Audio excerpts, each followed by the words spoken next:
চলে আসলাম ময়নামতিতে সুন্দর সোনার টেম্পল।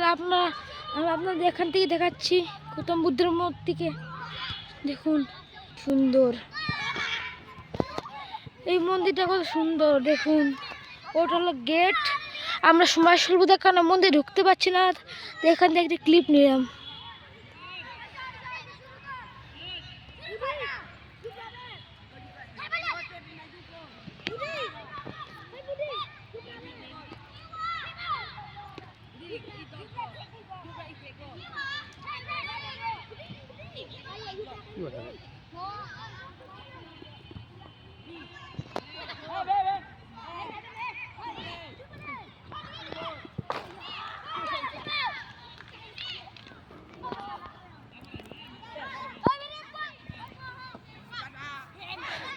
আমাদের এই শালবনের বিহার এর দর্শন এই পর্যন্তই।